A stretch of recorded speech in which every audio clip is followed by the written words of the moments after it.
إن الحمد لله نحمده ونستعينه ونستهديه ونستغفره ونعوذ بالله من شرور أنفسنا ومن سيئات أعمالنا من يهده الله فلا مضل له ومن يضلل فلا هادي له أشهد أن لا إله إلا الله وحده لا شريك له وأشهد أن محمدا عبده ورسوله اللهم صل وسلم على محمد وعلى آله وصحبه والتابعين بإحسان إلى يوم الدين أما بعد رب اشرح لي صدري ويسر لي أمري wahlul 'uqdatam min lisani yafqahu qawli.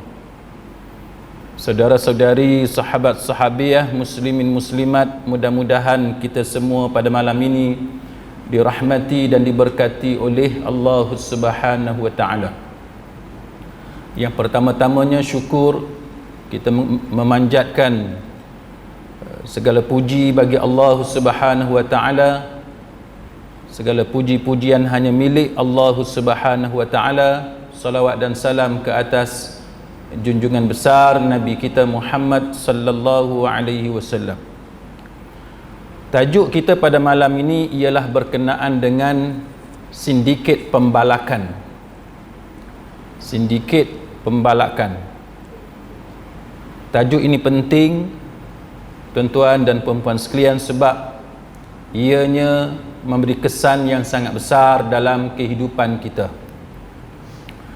Ia bukan sahaja melibatkan toke-toke, orang-orang kaya, syarikat-syarikat yang tertentu dan sebagainya, tetapi ia juga melibatkan rasuah, salah guna kuasa, dan termasuklah kelalaian dan kealpaan terhadap maslahah rakyat secara umumnya, sehingga boleh menyebabkan banjir, lumpur, dan apatah lagi apabila melibatkan kehilangan dan kerosakan harta benda yang sangat besar, dan juga menyebabkan kehilangan nyawa yang sebegitu ramai manusia. Tuan-tuan, perempuan sekalian, kalau kita menyakiti hati saudara seagama pun, itu sudah dikira berdosa di sisi Allah Subhanahu wa taala, apatah lagi jikalau kita meragut kehidupan aman damai sehingga menyebabkan kehilangan nyawa manusia. Maka pada malam ni sidang hadirin mukminin, kita lihat dalam website Perhutanan Forestry Pahang, Negeri Pahang. Dalam website Forestry Negeri Pahang ini dia sebut berkenaan dengan sindiket curi balak, supaya tuan-tuan boleh nampak bagaimana seriusnya perkara yang kita sedang dan akan bincangkan ini. Apatah lagi jikalau kita melihat nas Al-Quran dan juga hadis-hadis Nabi sallallahu alaihi wasallam berkenaan dengan golongan yang melakukan kerosakan di atas muka bumi Allah Subhanahu wa taala. Baik, dalam website Forestry Pahang, Negeri Pahang ini, dia ada satu tajuk berkenaan dengan sindiket curi balak. Berkenaan dengan sindiket pembalakan, dia curi balak. Baik. Dinyatakan di sini bahawa antara waktu yang sering digunakan oleh sindiket-sindiket ini untuk mengambil balak secara haram ataupun yang bertentangan dengan undang-undang adalah pada musim tengkujuh. Musim tengkujuh, maka mereka melakukan aktiviti penebangan balak musim tengkujuh. Dan bila kita ingat balik peristiwa banjir yang pelik baru-baru ini kan, yang mengejutkan, yang membuka mata banyak pihak, termasuklah menyebabkan tangisan ramai orang, dan kita tahu bahawa itu mempunyai kaitan dengan musim tengkujuh. Aktiviti penerbangan yang dilakukan oleh sindiket ini, dia lakukan aktiviti penerbangan pokok pada musim tengkujuh. Kemudian dalam website ini juga dia nyatakan bahawa selepas dia tebang pokok-pokok balak itu, dia simpan dalam hutan, dilonggokkan dalam hutan, dia simpan dalam hutan. Bila dia punggah keluar balak-balak ini, tuan-tuan sekalian, balak-balak ini akan dipunggah keluar selepas selesainya musim tengkujuh dan ianya dilakukan pada waktu malam. Kalau tuan-tuan tengok penerangan yang dibuat oleh pihak Jabatan Perhutanan ini, dan kita tengok, kita kaitkan dengan bencana yang berlaku baru-baru ini, kita boleh nampak dia punya pertalian. Mana pihak yang melakukan pengambilan balak secara melanggar undang-undang ini, mereka tunggu musim tengkujuh. Bila mereka lakukan aktiviti penerbangan, tuan-tuan sekalian, agak-agak tuan-tuan dia akan tebang sebatang dua ke? Agak-agak kita lah. Bila dia tebang pokok tu, dia tebang, dia kata tak apalah, ni kita simpan dulu, kan? Kita ambil yang ni dulu. Nak mencuri pun nak kena berpada-pada juga. Adakah lagu tu, tuan-tuan? Bila sebut jenayah, tuan-tuan, bila sebut jenayah, jenayah tu sendiri dia melanggar undang-undang. Dia tak ada dah perkiraan ni ambil banyak sangat ke, nak kena ambil berapa banyak ke, tak ada, tuan-tuan sekalian. Apa yang ada depan mata, hak tu yang dia punggah, yang tu yang dia nak ambil. Itu jenayah. Sementara nak tunggu musim tengkujuh habis, kita boleh bayangkan berapa banyak balak yang dilonggokkan dalam hutan. Dan bila kita tengok gambar-gambar yang tersebar luas selepas peristiwa banjir yang mengejutkan itu, kita boleh tengok gambar yang sebegitu dahsyat berkenaan dengan bilangan balak-balak yang dihanyutkan oleh banjir lumpur itu. Dia simpan begitu banyak, tuan-tuan, sementara nak tunggu habis waktu musim tengkujuh untuk dipunggahkan dengan lori, dan dia punggah pada waktu malam selepas selesai tamatnya musim tengkujuh. Ini yang pertama yang kita kena tahu, tuan-tuan sekalian. Kemudian yang keduanya, kalau kita lihat bagaimana orang-orang asli tak puas hati dengan aktiviti pembalakan ni. Bila kita baca laporan-laporan daripada orang asli, antara apa benda, isu-isu yang mereka sangat tak puas hati dengan aktiviti pembalakan, antaranya ialah yang disebut oleh golongan orang asli, aktiviti pembalakan ini dia melakukan aktiviti pembalakan secara cuci mangkuk, dia panggil cuci mangkuk. Apa dia yang dikatakan cuci mangkuk ni? Cuci mangkuk ni, tuan-tuan sekalian, maksudnya dia ambil habis. Bahasa kita licin. Itu cuci mangkuk, licin. Yang mana dia potong semua, dia tak ada dah kaedah penandaan tanda nak ambil yang ni tak mau ambil, tak ada dah yang tu. Ini yang disuarakan oleh pihak orang asli. Dia kata apa? Dia kata berbeza dengan proses tebang pokok balak sekitar tahun 80-an, 90-an dulu. Beza. 80-an, 90-an dulu, sebelum tahun 2006 macam tu, dia kata kalau dahulu balak itu diambil secara berhemah. Berhemah, maknanya dia pilih, dia ada ethics dia ada etika dia. balak mana yang sesuai diambil, balak mana yang tak sesuai diambil, banyak mana yang boleh ambil, berapa luas kawasan dan sebagainya. Dia ada peraturan-peraturan dia, peraturan dia. Tetapi dia kata selepas daripada tahun 80-an 90-an ni, terutamanya selepas tahun 2006, maka tiba-tiba aktiviti penebangan pokok balak ni dibuat secara cuci mangkuk. Dia bagi clear semua, habis semua, licin, tinggal tanah ya. Bila tinggal tanah, tuan-tuan sekalian, maka dia menyebabkan kemusnahan yang sangat dahsyat. Apa dia kemusnahan yang dahsyat ni, tuan-tuan? Antaranya ialah dia memusnahkan, menjejaskan pendapatan orang asli, sumber makanan orang yang bergantung kepada hutan dan sebagainya. Banyak. Selain daripada itu, antara perkara yang menjejaskan atau dia berlaku kemusnahan bila tidak ada kawalan ini, contohnya ialah mengakibatkan stok air dalam kawasan hutan simpan di hulu sungai terjejas. Dan bila stok air di kawasan hutan simpanan di hulu sungai terjejas, dia menyebabkan banjir lumpur.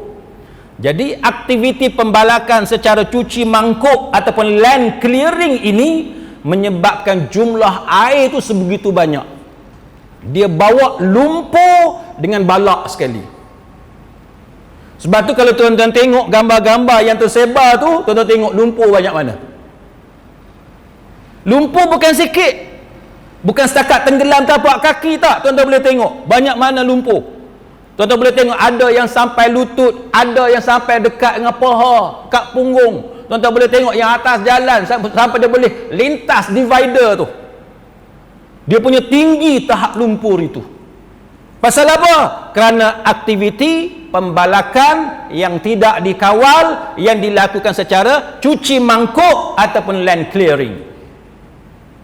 Habis tuan-tuan sekalian, kita tengok benda yang tak diduga oleh sesiapa pun, datang kepala air, tak ada benda yang boleh tahan dia, dia bawa dengan lumpur, dengan selut sekali. Untuk orang yang melakukan perbuatan yang macam ni, sama ada dia terlibat dengan sindiket tu sendiri, sama ada dia sebagai toke ke, dia sebagai pekerja ke, ataupun dia sebagai pegawai penguatkuasa undang-undang yang tutup mata pasal orang sogok dia dengan wang, dengan pelbagai habuan dan sebagainya, maka orang macam ni dia kena takut kepada azab daripada Allah Subhanahu wa taala. Apa dia azab, tuan-tuan sekalian? Apa dia yang diberikan amaran oleh Nabi sallallahu alaihi wasallam kepada golongan seperti ini? Kalau kita tengok, tuan-tuan sekalian, antaranya ialah hadis-hadis yang dinilai sebagai hadis hasan oleh Syekh Muhammad Nasiruddin Al-Albani rahimahullahu ta'ala. Contohnya hadis daripada Muawiyah bin Haidah, bahawa Nabi sallallahu alaihi wasallam bersabda, qati'us sidri yusawwibullahu ra'sahu finnar. Qati'us sidr, orang yang potong pokok bidara, yusawwibullahu ra'sah, kepala dia tu Allah Ta'ala akan tuang, kan, akan tuang cairan dia finnar, dalam neraka. Dalam neraka nanti kepala dia tu Allah Ta'ala akan tuang cairan dalam neraka. Ini yang diberikan amaran oleh Nabi sallallahu alaihi wasallam. Hadis ni dihasankan oleh Al-Albani rahimahullahu taala. Satu lagi hadis, tuan-tuan sekalian, hadis Aisyah radhiyallahu anha. Maksudnya sesungguhnya orang yang potong pokok bidara, maka akan dituangkan air panas di kepalanya di dalam neraka. Tuan-tuan biasa tengok movie cerita orang putih kan, dia marah kat kawan dia, dia tekan kepala kawan dia tu dalam mangkuk tandas, lepas tu dia flush. Tuan-tuan tengok penjenayah kan, dia tangkap mangsa dia tekan mangsa, dia nak paksa mangsa tu bercakap ke bagi apa yang dia mahu, dia tekan mangsa tu dalam mangkuk tandas, dia flush. Tuan-tuan boleh tengok dalam movie setengah-setengah cerita jenayah yang mana polis dalam cerita tu dia tangkap mana-mana penjenayah, dia nak paksa penjenayah tu bercakap, bawa pergi toilet, bubuh dalam mangkuk tandas, dia flush. Tuan-tuan, hak dia flush tu air kotor ke air bersih? Air tangki, tuan-tuan, air bersih. Tapi itu cara menyeksa orang. Belum lagi air kencing, air najis, air darah, belum lagi api neraka. Tapi atas dunia, tuan-tuan sekalian, cara nak paksa orang bercakap, cara nak paksa orang serahkan harta dia, cara nak tekan orang, bagi pressure kepada orang, salah satunya ialah bubuh kepala orang tu dalam mangkuk tandas, flush. Padahal air tu air tangki daripada pipe. Itu pun sudah cukup menyeksakan. Belum air cecair cairan dalam neraka Allah. Na'udzubillah. Kita berpakat dengan pembalak, dengan syarikat balak, kita curi tanah hutan, kita curi ambil balak dan sebagainya, hanya pasal apa? Nak pakai kereta mewah. Sebab apa? Sebab kita nak rumah yang besar. Tapi tuan-tuan sekalian, tanyalah diri kita, berbaloi ataupun tidak apa yang kita lakukan itu apabila dibandingkan dengan azab dalam neraka Allah Subhanahu wa taala. Berbaloi ke? Hidup atas dunia, tuan-tuan nak bawa kereta mewah, dapatlah 10 tahun, 20 tahun ke berapa tahun kita tak tahulah. Lepas tu mati, akhirat negeri yang kekal abadi. Negeri yang kekal abadi. Bukan 20 tahun, 30 tahun atas dunia, 60 tahun, 70 tahun kita hidup atas dunia. Akhirat adalah negeri yang kekal abadi. Tuan-tuan sekalian, hadis ni memanglah dia ada kontroversi dia ada perbincangan di kalangan para ulama. Ada hadis yang dhaif, ada yang dihukum sebagai maudhu', kan? Ada juga, tetapi sekurang-kurangnya ada hadis yang dinilai sebagai hasan oleh sebahagian di kalangan para ulama. Jadi kita akui ada hadis berkenaan dengan larangan tebang pokok ni, hadis maudhu' pun ada, kan? Hadis dhaif pun ada. Contohnya Imam Ibn Qayyim Al-Jauziyah rahimahullahu ta'ala dalam bab kulliyat fil mawdu'at, dia kata apa? Dia kata termasuk dalam bahagian hadis maudhu', dia kata hadis-hadis palsu, hadis yang mana konten dia, kandungan dia memuji, pujian, kan? Memuji pasal hidup membujang. Dia kata semua tu batil. Termasuk hadis larangan tebang pokok bidara. Dia kata Al-Uqaili juga kata bahawa tidak ada hadis tentang larangan tebang pokok bidara ni yang darjat dia sampai kepada sahih. Dan Imam Ahmad bin Hanbal, dia kata bahawa tidak ada hadis sahih dalam masalah ini. Ini disebut dalam Al-Manarul Munif.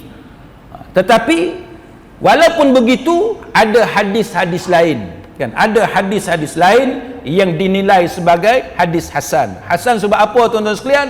Sebab ada penguat, kan? Ada penguat daripada jalur-jalur yang lain, maka saling menguatkan antara satu sama lain. Maka Imam Al-Albani rahimahullahu ta'ala, dia menilai hadis-hadis yang kita baca tadi sebagai hadis hasan.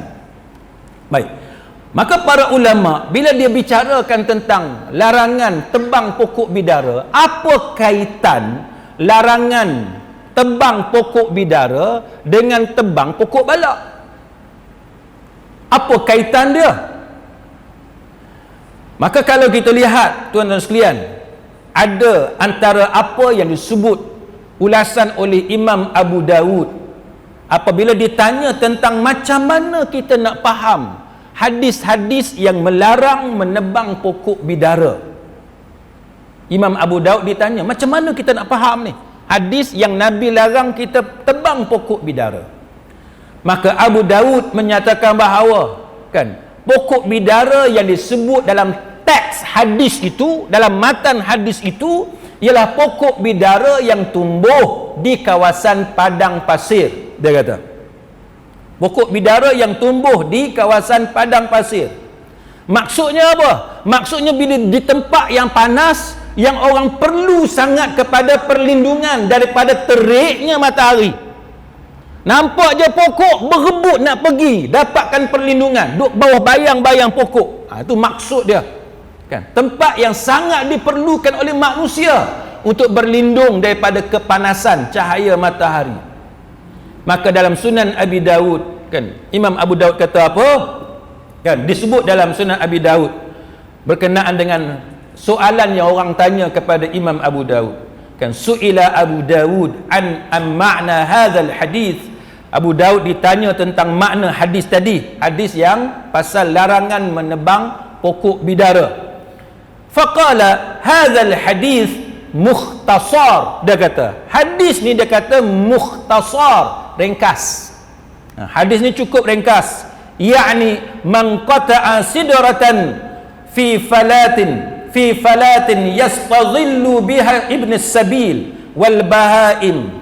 Dia kata, dia mengatakan hadis tu sangat ringkas. Dia kata sangat ringkas, yang mana dia kata hadis tu menceritakan sesiapa yang tebang pokok bidara yang tumbuh di kawasan padang pasir, sedangkan pokok tu dijadikan sebagai tempat berteduh orang-orang musafir dan haiwan ternakan, abathan wa zulman, dia tebang tu tak ada sebab berfaedah, tidak ada masalah sikit pun, tak ada saja dia tebang. Mana dia tak mengambil kira kemaslahatan orang, dia membuat kerosakan. Maka Imam Abu Daud kata apa? Hadis itu menunjukkan bahawa Allah Ta'ala akan menuangkan air yang panas ke atas kepalanya dalam neraka nanti. Itu ulasan oleh Imam Abu Daud berkenaan dengan hadis tersebut. Soalan dia, adakah pokok bidara saja? Adakah tak bolehnya tebang pokok bidara sahaja? Saja-saja suka tebang pokok bidara barulah dikenakan azab tu. Adakah pokok di padang pasir sahaja yang diberikan amaran oleh Nabi sallallahu alaihi wasallam dalam hadis tadi? Maka para ulama membincangkan konteks hadis tersebut. Kita nak faham macam mana berkenaan dengan hadis itu. Maka para ulama mengatakan bahawa statement yang dikeluarkan oleh Imam Abu Daud itu menunjukkan satu isyarat kepada kita bahawa di kawasan padang pasir itu pokok bidara adalah tempat berteduh bagi orang yang bermusafir dan binatang ternakan, sehingga perbuatan menebang pokok bidara di padang pasir itu dihukum sebagai mengganggu kemaslahatan manusia dan juga binatang-binatang. Nampak kan?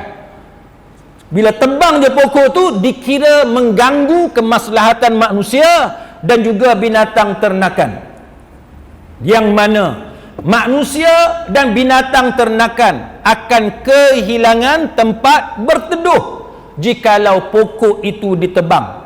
Maka dengan sebab itulah Nabi sallallahu alaihi wasallam bukan setakat melarang. Nabi bukan setakat larang, malah Nabi sambung, Nabi tambah dengan ancaman yang sangat keras kepada orang yang melakukan perbuatan itu. Maka para ulama mengatakan bahawa itu menunjukkan bahawa dosa dia sangat besar, bukan dosa kecil-kecil. Dosa dia sangat besar. Kemudian yang demikian juga menunjukkan bahawa dia bergantung kepada kemaslahatan hidup manusia. Bagaimana? Imam Abu Daud menyatakan bahawa makna daripada hadis itu ialah larangan daripada Nabi sallallahu alaihi wasallam supaya tidak menebang pokok bidara.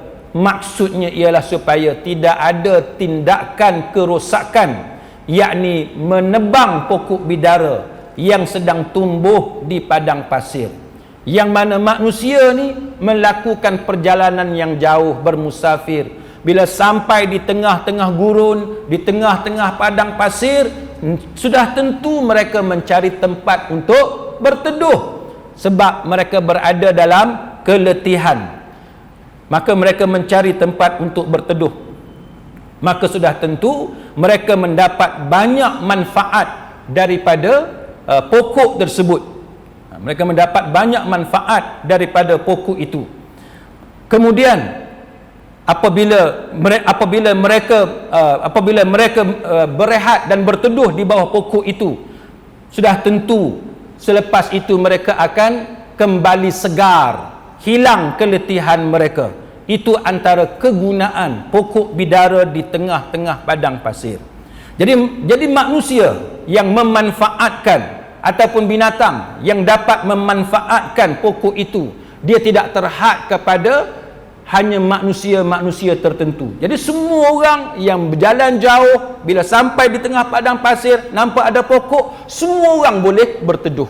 Kan? Semua binatang pun, mana-mana binatang yang kita bawa, semua binatang itu akan dapat berteduh di bawah pokok berkenaan. Maka dengan sebab itu sewajarnya Nabi sallallahu alaihi wasallam memberikan amaran yang sedemikian keras kepada orang yang melakukan perbuatan yang menghilangkan tempat berteduh manusia dan juga binatang.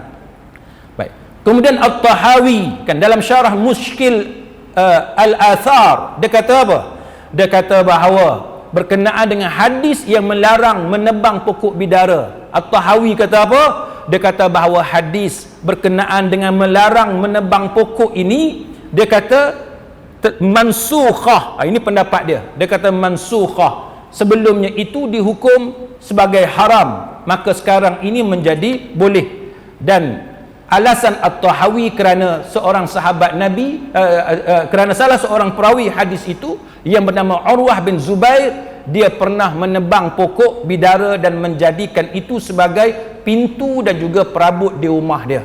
Jadi para ulama mengatakan bahawa maksudnya ialah kalau kita tebang pokok itu ada manfaat, kan, ada maslahah, maka boleh. Tetapi kita kena ada kayu ukur. Kita berniaga, kita jadikan kayu itu sebagai pintu, sebagai perabot, perhiasan dan sebagainya. Adakah sebarang kemudaratan yang berlaku kepada manusia lain? Kena ada pertimbangan-pertimbangan tersebut. Urwah bin Zubair, kalau mengikut apa yang disebut oleh Abu Daud, Imam Abu Daud, dia menceritakan tentang pendapat Urwah bin Zubair dalam sunan dia. Dia cerita dan dibawa hadis dari Hasan bin Ibrahim. Dia kata bahawa aku pernah bertanya kepada Hisham bin Urwah bin Zubair tentang hukum menebang pokok bidara. Pada ketika itu dia bersandar di pintu dan dia kata, apakah engkau nampak pintu ni? Dia kata, dia bersandar kat pintu, pintu tu daripada kayu. Dia kata, kamu nampak tak pintu ini? Pintu itu dibuat daripada pokok bidara milik Urwah bin Zubair. Dahulu dia kata Urwah bin Zubair menebang pokok tersebut yang tumbuh di tanahnya, dan dia berkata bahawa boleh sahaja menebang pokok bidara. Maka itu dijadikan alasan oleh para ulama, sebahagian ulama yang mengatakan bahawa larangan memotong, menebang pokok bidara itu telah mansukh. Baik. Kemudian Imam Suyuti dia memilih pendapat yang mengatakan bahawa larangan menebang pokok bidara dalam hadis itu hanya dimaksudkan untuk pokok bidara yang tumbuh di tanah haram, manakala pokok yang tumbuh di tempat lain tidak ada larangan untuk menebang pokok itu jikalau ada maslahah, kan, jikalau ada kebaikan, faedah padanya. Dan pendapat Imam Suyuti itu adalah satu kompromi, kan, satu kompromi di antara riwayat-riwayat yang berada berkenaan dengan larangan memotong pokok tersebut. Baik. Maka kalau kita lihat tuan-tuan sekalian, daripada hadis-hadis yang kita baca tadi, kita akan dapati ada cara yang ditetapkan oleh para ulama untuk kita faham hadis-hadis tadi. Baik. Antaranya ialah larangan Nabi sallallahu alaihi wasallam tadi menunjukkan kepada kita supaya kita prihatin terhadap persekitaran. Kita nak buat apa sekalipun, antara pertimbangan kita ialah tentang persekitaran, environment, keadaan sekeliling, jiran tetangga, binatang-binatang, bukan saja manusia tapi juga binatang-binatang. Maka berbeza keadaan, maka berbezalah hukum dia. Jikalau penebangan terhadap pokok, ni hukum daripada hadis tadi, jikalau kita tebang pokok itu menyebabkan bahaya kepada keselamatan manusia, kan, jikalau menyebabkan bahaya kepada keselamatan manusia, tak kiralah sama ada kerana tumbangnya pokok tadi ke atas orang ke, ataupun kerana menyebabkan berlaku macam empangan yang mengumpulkan air yang banyak. Bila air tadi tak dapat ditampung, maka pecah empangan yang berlaku secara semula jadi tadi, maka berlakulah kepala air yang sangat dahsyat. Dan fenomena kepala air yang kita tengok dalam kejadian banjir baru-baru ini menunjukkan kepada kita bahawa banjir itu bukan banjir biasa. Banjir itu adalah banjir yang berpunca daripada kepala air, yang mana kepala air itu menyebabkan kemusnahan yang sangat dahsyat. Kita boleh tengok macam mana dinding rumah boleh runtuh. Kita boleh tengok macam mana setengah rumah tu tangga je ada, tuan-tuan. Rumah habis hilang, tak ada. Pasal apa? Kerana kekuatan rempuhan daripada kepala air tadi.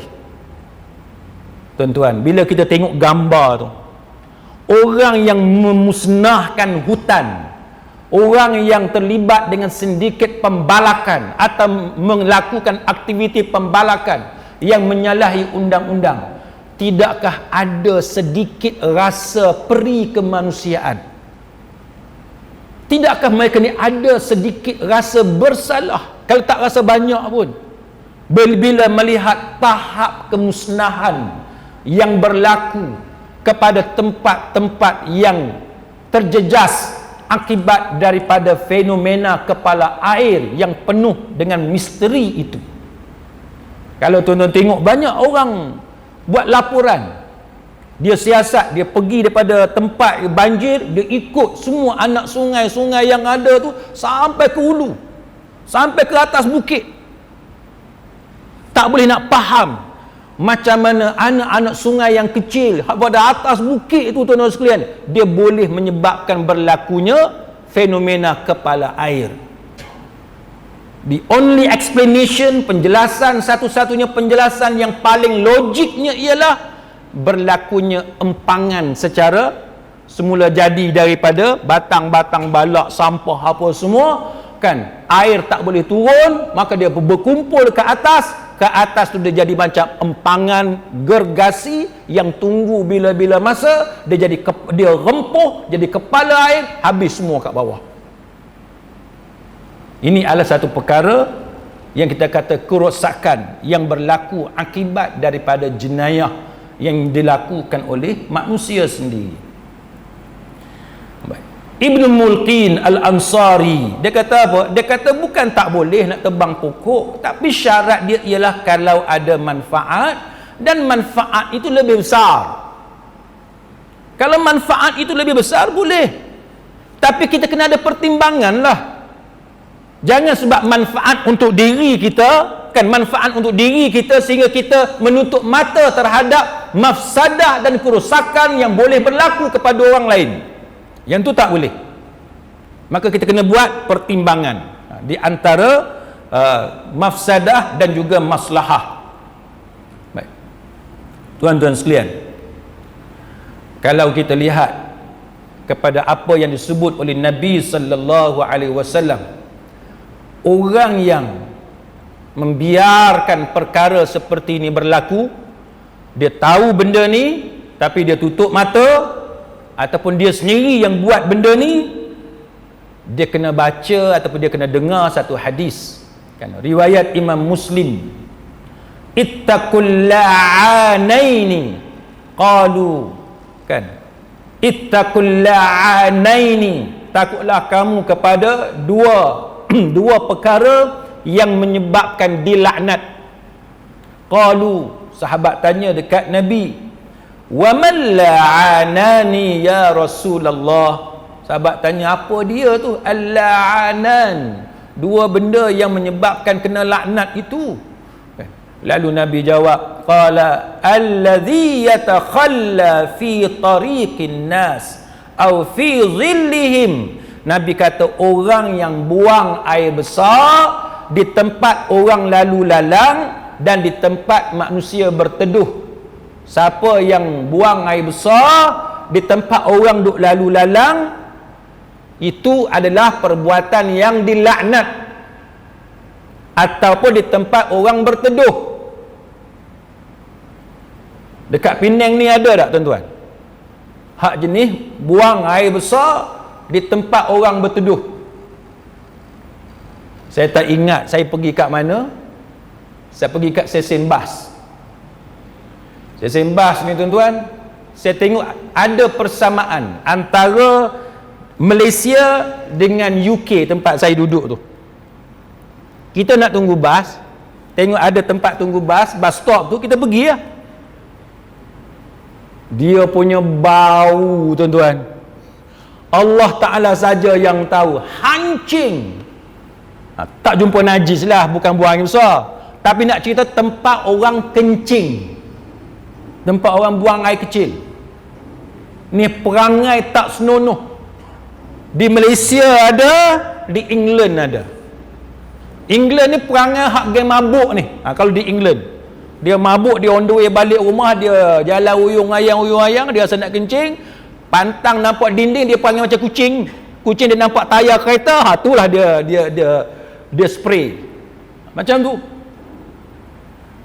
Hadis ni kata, siapa yang buang air besar di tempat laluan orang, maka dia melakukan perbuatan yang dilaknat, menyebabkan dia dilaknat.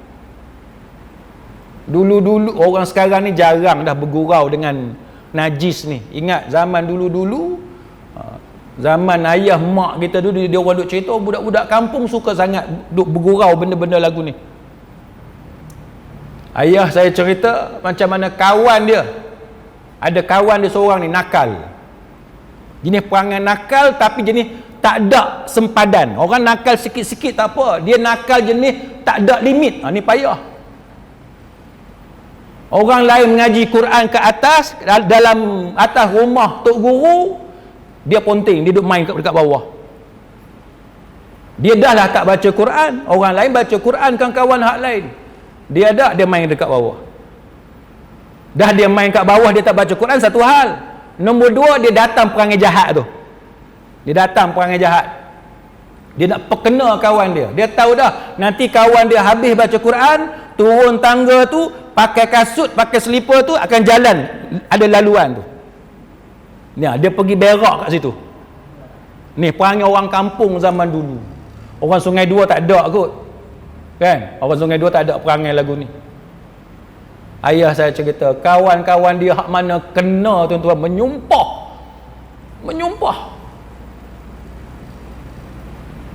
Penang pun dah ada juga.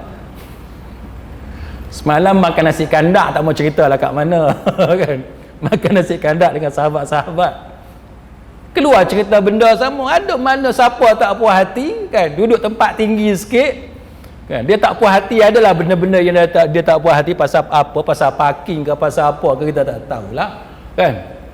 Dia pergi buang najis ni,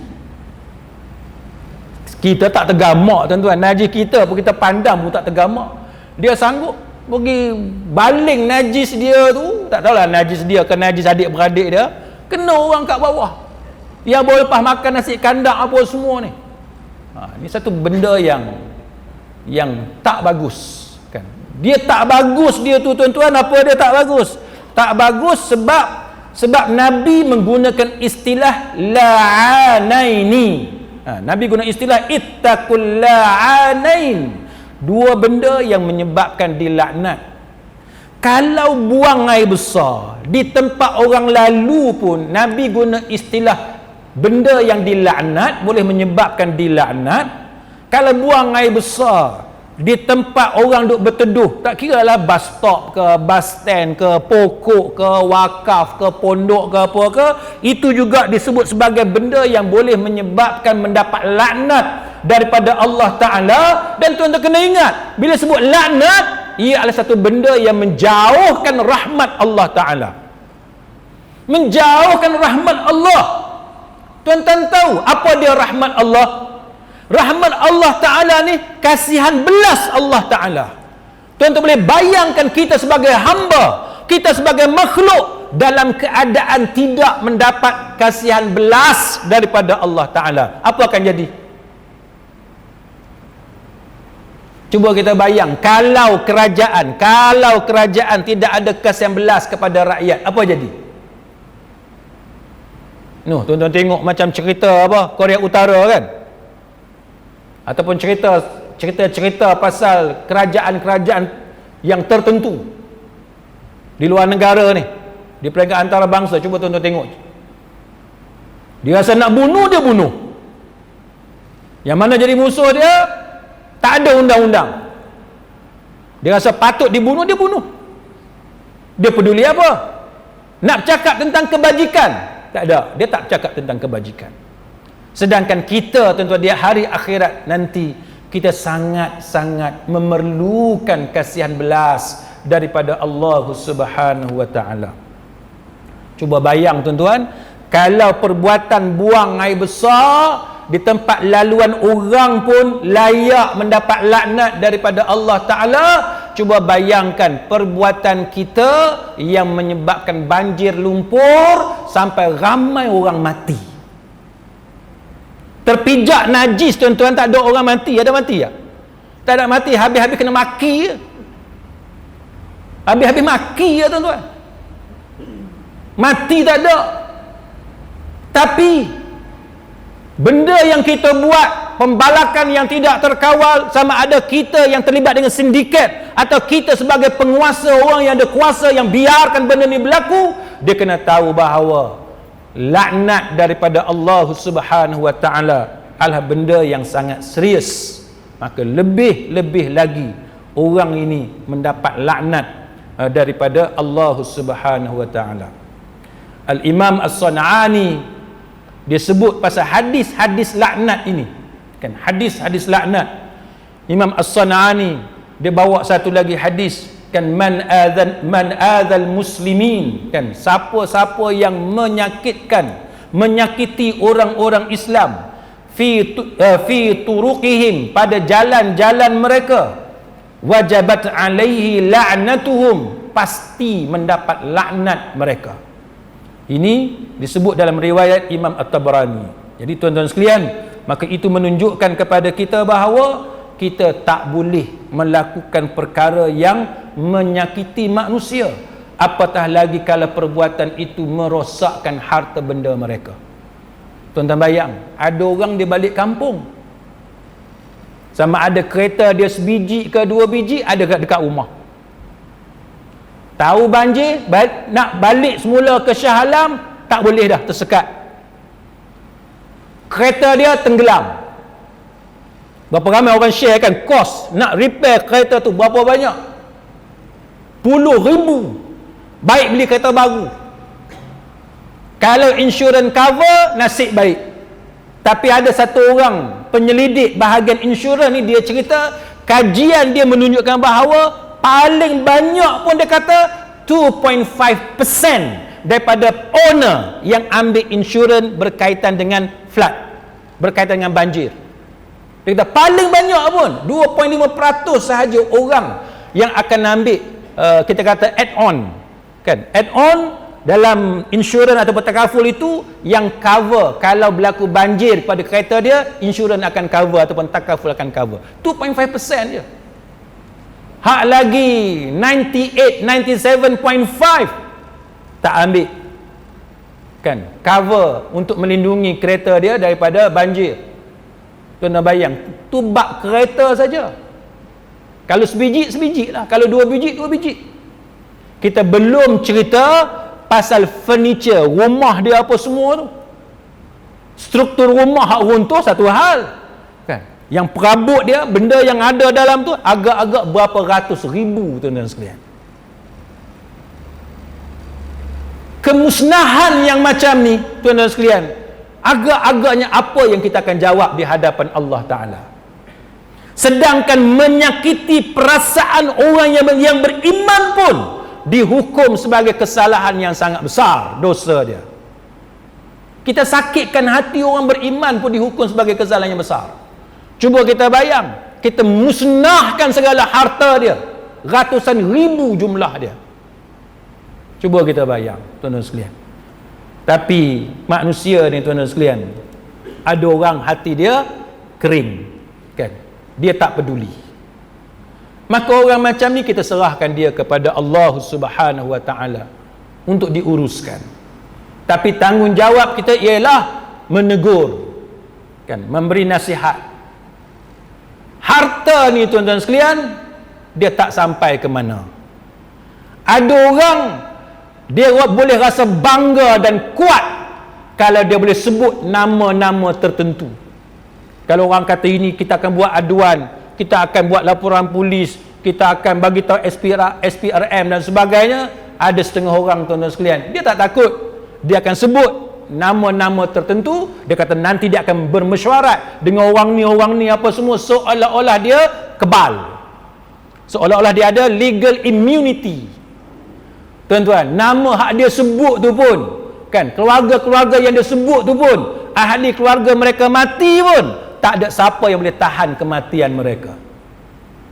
Maka terpulanglah kalau kita masih rasa angkuh, sombong, rasa besar, kan, dengan nama-nama yang kita sebut ketika mana diancam untuk dibuat laporan polis dan sebagainya. Jadi sidang hadirin mukminin, mudah-mudahan kita mendapat sedikit sebanyak manfaat daripada perbincangan kita pada malam ini.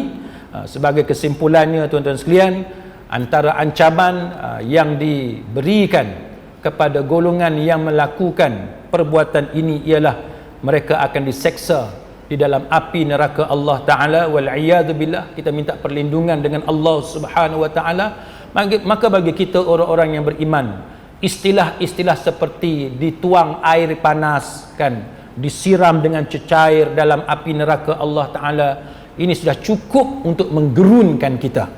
Tapi bagi sesiapa yang tidak rasa takut dengan ancaman seperti ini, dengan peringatan seperti ini, maka itu menandakan bahawa hati mereka telah pun hitam dengan dosa-dosa yang mereka lakukan, sehingga tidak langsung rasa takut kepada ancaman-ancaman azab ataupun ancaman siksaan daripada Allah Subhanahu Wa Ta'ala.